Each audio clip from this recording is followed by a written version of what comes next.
peacemakers of Christo. இன்று உனக்கு கடவுள் தேவையா, சொத்துக்கள் தேவையா? லூக்கா சுவிசேஷம் 16வது அதிகாரம் 3வது வசனத்துல, எந்த வீட்டு வேலையாலும் இரு தலைவர்களுக்கு பணிவிடை செய்ய முடியாது, ஒருவரை சார்ந்து கொண்டு மற்றவரை புறக்கணிப்பார். நீங்களும் கடவுளுக்கும் செல்வத்துக்கும் பணிவிடை செய்ய முடியாது. ஜெபிப்போம். என் அன்பு நேசரே, கர்த்தாவாகிய கர்த்தாவே, ராஜாதி ராஜாவே, கல்வாரி நாயகனே, உம்மை துதிக்கிறோம், மகிமைப்படுத்துகிறோம், வாழ்த்துகிறோம், வணங்குகிறோம் சுவாமி. ஏசப்பா, இந்நாளிலே ஜீவன்கள், மக்கள்கள் ஆண்டவரே நன்றாக படிக்கணும், நல்ல இங்கிலீஷ் பேசணும், நல்ல வேலை கிடைக்கணும், நம்ம பெரிய சாப்ட்வேர் இன்ஜினியரா மாறணும், நம்ம பெரிய ஐடி கம்பெனில இருக்கணும், இல்ல பெரிய தொழில் அதிபராக மாறணும், நம்ம பெரிய வீடு கட்டணும், கை நிறைய கழுத்து நிறைய நகைகள் போடணும், பெரிய பெரிய காரு வாங்கி நம்ம சொகுசா போகணும், நம்ம ஏசி ரூம்லயே தூங்கணும் என்று ஆடம்பர வாழ்க்கையை நாடுகிறவர்கள் ஏராளம் ஆண்டவரே. அதன் நிமித்தமே அப்பா பெற்றோர்கள் தம் பிள்ளைகளை எல்லாம் அந்த கிளாஸ் போ, டிராயிங் கிளாஸ் போ, கம்ப்யூட்டர் கிளாஸ் போ, டியூஷன் போ, டிராயிங் போ, இல்ல கராத்தேக்கு போ, நீச்சலுக்கு போ, ஸ்விம்மிங்க்கு போ என்று பயங்கரமான வழிகளை அப்பா எல்லா டேலண்டும் என் பிள்ளைக்கு இருக்கணும் என்று எல்லா விதமான பயிற்சிகளையும் கொடுத்து கொண்டு இருக்கிறார்கள் ஆண்டவரே. ஏசப்பா, அந்த பிள்ளைகளும் எல்லாத்தையும் கத்துக்கிறாங்க ஆண்டவரே. எல்லாத்தையும் கத்துக்கிட்டு சொகுசான வாழ்க்கைக்கு சென்ற பிற்பாடு ஆண்டவரே, கடவுள் இல்லை, உறவு இல்லை, தாய் இல்லை, தந்தை இல்லை என்று தன்னந்தனியாக வாழ்ந்து கொடுக்கிற பிள்ளைகள் ஏராளம் ஐயா. எனக்கு கல்யாணம் வேணான்னு சொல்லுகிற பிள்ளைகள் ஏராளம் ஆண்டவரே. அண்ணா, நான் அதிகமா படிச்சுட்டேன், எனக்கு எல்லாம் தெரியும், எனக்கு முடிவுகள் நானே எடுத்துக்குவேன், நீ யாரு எனக்கு முடிவு எடுக்க என்று சொந்த பெற்றோர்களையே பார்த்து கேட்கிற பிள்ளைகள் ஏராளம் ஏராளம் ஆண்டவரே. ஏசப்பா, இன்னைக்கு எத்தனையோ பேரு தெய்வ பயம் இல்லாமல் போயிட்டது ஆண்டவரே. ஆண்டவரே, தெய்வ பக்தி இல்லாமல் போய்விட்டது, தெய்வ பற்றுதல் இல்லாமல் போய்விட்டது, பாவத்திற்கு மன்னிப்பு கேட்க மாட்டேங்கிறான் ஆண்டவரே. அப்பா, பாவ திமுறிலேயே வாழ்றான் ஆண்டவரே. கடைசி வரைக்கும் என்னை கண்டிக்க ஆளே இல்ல, நான் என் இஷ்ட பிரகாரம் தான் இருப்பேன், நான் அந்த பிள்ளையோட வாழுவேன், நான் அவளோட வாழுவேன், நான் இவனோட வாழுவேன், நான் எங்க வேணாலும் போவேன், யாரோடு வேண்டுமானாலும் இருப்பேன் என்று பலவிதமான ஆலோசனைகளோடும் பேச்சுகளோடும் வாழ்கிறவர்கள் ஏராளம் சுவாமி. ஏசப்பா, இன்னைக்கு இளம் பிள்ளைகள் எல்லாம் ஆண்டவரே காமத்திலும் மோகத்திலும் அடிமையாகி கடவுளே இல்லை என்று சொல்லுகிறார்கள் ஆண்டவரே. ஏசப்பா, நான் நல்லா படிச்சுட்டேன், நான் நிறைய சம்பாதிக்கிறேன், கை நிறைய சம்பாதிக்கிறேன், லட்சம் லட்சமா சம்பாதிக்கிறேன், நான் எதுக்கு கோயிலுக்கு வரணும், எனக்கு தேவையில்லை, நான் ரெஸ்ட் எடுப்பேன் அப்படி என்று ரெஸ்ட் எடுக்கிற பிள்ளைகளும் ஏராளம் ஏராளம் ஆண்டவரே. ஏசப்பா, இவர்கள் கடவுளை சேவிக்கிறார்களா, செல்வத்தை சேவிக்கிறார்களா ஆண்டவரே?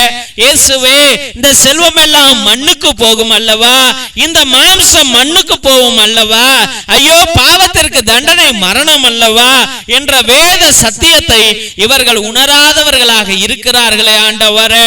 ஏசப்பா, நீர்தாமே இறங்கி வந்து இவர்களுக்கு நல்ல ஞானத்தை கொடுக்கும்படியா ஜெபிக்கிறோம் ஆண்டவரே. இயேசுவே, இன்னும் எத்தனையோ பேர் ஆண்டவரே மன குழப்பத்தில், மன பாரத்தில் இருக்கிறார்கள். ஐயோ, நான் என் கணவனை போஷிப்பதா, இல்ல மாமியாரை திருப்திப்படுத்துவதா, ஐயோ என் மனைவியை நான் ஆண்டவரை திருப்திப்படுத்துவதா, என் தாயை நான் திருப்திப்படுத்துவதா, யாருக்கு சப்போர்ட் பண்ணணும் தெரியாமல் அவதிப்படுகிறவர்கள் இருக்கிறார்கள் ஆண்டவரே. நான் அண்ணனோட பேசுறதா, இல்ல தம்பியோட நிக்கிறதா தெரியல, என் அக்காவுக்காக நான் பேசுறதா, இல்ல என் மனைவிக்காக பேசுறதா தெரியல. ஐயோ, இந்த குடும்பத்திலே சண்டைகளே வந்து கொண்டு இருக்கிறது, கடைசியில என்ன எல்லாரும் பதம் பார்க்கிறாங்களே, நான் யாருக்கு சப்போர்ட் பண்ணுவேன் என்று குழப்பத்திலேயே மன பயத்திலேயே இருக்கிறவர்கள் ஏராளம் ஆண்டவரே. அப்பா, இந்த இடுக்கட்டான சூழ்நிலையிலிருந்து உன் பிள்ளைகளை நீர் காப்பாற்றும்படியா ஜெபிக்கிறோம் ஆண்டவரே. அப்பா, இவர்கள் மனதிலே தெய்வ பயத்தை வையுங்க ஆண்டவரே. அப்பா, மனிதன் எத்தனை ஆட்டங்கள் ஆடினாலும், அவன் ஏதோ பெரிய வீடுகள் கட்டினாலும் 6 அடிக்குள்ளதான் போக போறான், அடங்கி போறான். ஆடம்பரமான வாழ்க்கை வாழ்ந்தாலும் அவனை அடிச்சு படுக்க வைப்பீங்க என்று ஆண்டவரே மனிதன் உணராதவனாக இருக்கிறானே ஆண்டவரே. இயேசு ராஜாவே, எத்தனையோ சூழ்ச்சியினாலே ஆண்டவரே வம்பை ஆண்டவரே வேணுக்கு என்று விழுக்கிறவர்கள் ஏராளம் சுவாமி.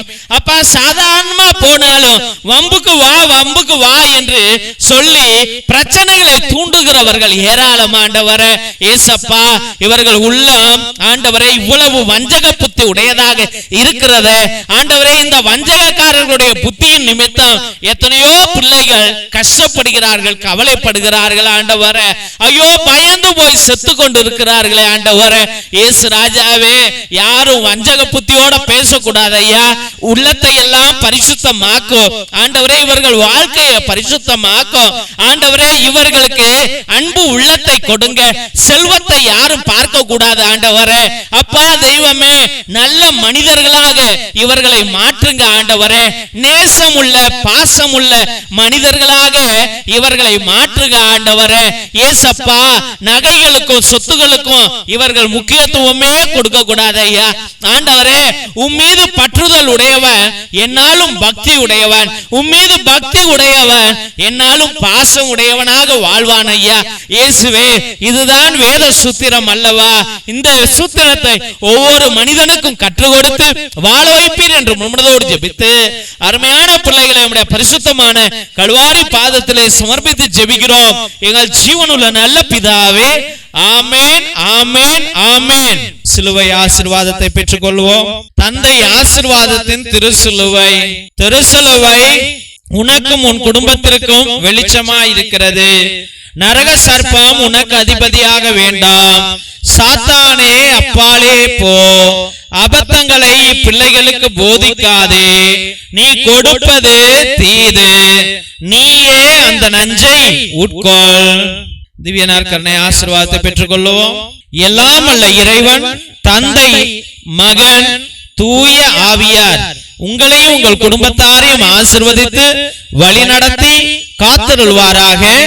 ஆமென், ஆமென், ஆமென்.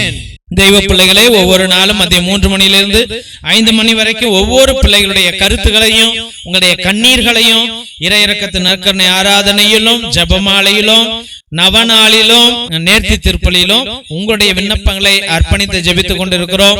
உங்களுடைய விண்ணப்பங்களை கீழே இருக்கிற வாட்ஸ்அப் நம்பருக்கோ இல்லை லைவ் சாட் மூலியமாக கூட நீங்கள் அனுப்பலாம். தயங்காமல் அனுப்பலாம் என்பதை அன்போடு தெரிவித்துக் கொள்கின்றோம். தெய்வ பிள்ளைகளே, ஒருவேளை உங்களுடைய கருத்துக்கள் பெரிய கருத்துக்களாக கஷ்டமான சூழ்நிலைகளில் இருந்தால் தயவு செய்து நேர்த்தி திருப்பலியை அர்ப்பணியுங்கள்.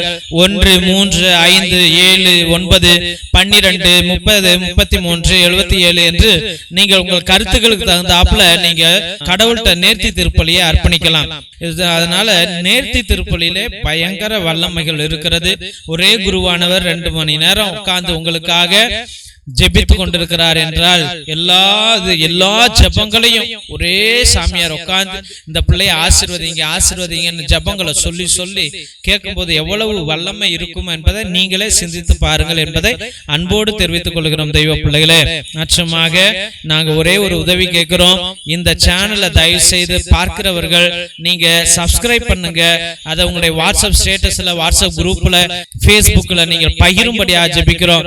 எங்க ஃபாதர்ஸ் இல்லைன்னா இதை நிப்பாட்டி விடுவாங்க என்று அன்போடு தெரிவித்துக் கொள்கிறோம். ஏனென்றால் இவ்வளவு செலவு பண்ணிட்டு இது வளர்ச்சி அடையல, அப்படி என்றால் இவ்வளவு current, net bill, computer, camera அப்படி என்று ஃபாதர்ஸ் வருத்தப்பட்டு நிப்பாட்டிடுவாங்க. அதனால் தயவு செய்து இந்த உன்னத தெய்வ பணி இன்னும் வளரணும், உங்க கையால வளரணும், உங்க ஆசீர்வாதத்தால் வளரணும், இன்னும் பல ஆத்துமாக்கள் ரட்சிக்கப்படணும் என்பதை நீங்கள் விருப்பப்பட்டால் இதை பகிருங்கள். இதை செய்யுங்க என்று அன்போடு வேண்டுகிறோம் தெய்வ பிள்ளைகளே. மற்றமாக நாங்கள் உதவி செய்கிற ஏழை எளிய பிள்ளைகளுக்கு உங்களால் முடிந்த உங்களுடைய பிள்ளைகளுடைய பழைய ட்ரௌசர், பேண்ட், சட்டை, டிஷர்ட், இல்ல நோட்டு புஸ்தகங்கள் போல நிறைய இருக்கலாம். அது வேஸ்டா கிடக்கலாம். பரணியில சொருவி வச்சிருப்பீங்க, தயவு செய்து பீரோல சொருவி வச்சிருப்பீங்க, அதெல்லாம் எடுத்து வேஸ்டா கரையான் சாப்பிடறதுக்கு பதிலா எங்க பிள்ளைங்களுக்கு கொடுத்தால் நாங்கள் மிகவும் சந்தோஷப்படுவோம் என்பதை அன்போடு தெரிவித்துக் கொள்கிறோம். உங்களுக்கு ஒரு வேலை வசதிகள் இருந்தால் இல்ல உங்க காரியங்கள் நிறைவேறினால் நாங்கள் உதவி செய்யற பிள்ளைகளுக்கு குடும்பங்களுக்கு கரண்ட் கிடையாது, அவங்களுக்கு ரோடு கிடையாது, குடிசைகள் தான், அந்த வீட்டுல ஒரு லைட் எரியணும் என்றால் சோலார் லைட் தான் எரிய முடியும். அது ஒரு 200 ரூபா 300 ரூபா இருக்கும். தயவுசெய்து உங்களால முடிஞ்சா ஒரு 2 சோலார் லைட் 3 சோலார் லைட் வாங்கி உங்க பேரால உங்க குடும்பத்து பேரால 4 வீட்டுல லைட் எரியட்டும் என்பதை அன்போடு தெரிவித்துக் கொள்கிறோம். மற்றமாக தெய்வ பிள்ளைகளே, மிரக்கல் ஆயில் எவ்வளவோ வலிகளை நீக்குகிறது, நோய்களை அகற்றுகிறது. கண்ணை தவிர்த்து எல்லா இடங்களிலும் வலிகள் இருந்தால், நோய்கள் இருந்தால், எப்படிப்பட்ட நோய்கள் இருந்தாலும் தயவு செய்து அதை வாங்கி 10 சொட்டு 20 சொட்டு அந்த வலிக்கிற இடத்துல நல்லா தினமும் தேய்ச்சிட்டு வாங்க. தலையில தேய்ங்க, பிபி சுகர் குறையும். சுடுதண்ணில போட்டு ஒரு சொட்டு போட்டு குடிங்க, பிபி சுகர் குறையும் என்பதை அன்போடு தெரிவித்துக் கொள்கிறோம். மற்றுமாக ரத்தத்தின் விடுதலை ஜெப புத்தகம், இது 120 வருடங்களுக்கு முன்பதாக எழுதப்பட்ட புத்தகம். அந்த காலத்தில் நம்முடைய வீட்டுல அந்தோனியா தகடு, செபஸ்தியா தகடெல்லாம் இருக்கும். அதுல உள்ள கட்டு ஜபங்கள், ரகசிய ஜபங்கள், அது செய்வினை அகற்ற ஜபம், சாத்தான விரட்டுகிற ஜபம், பல விதமான கட்டு ஜபங்கள் இருக்கிறது. இந்த கட்டு ஜப புத்தகத்தை வாங்கி தயவு செய்து பயன்படுத்துங்கள். வாழ்க்கையில வெற்றி அடையுங்க.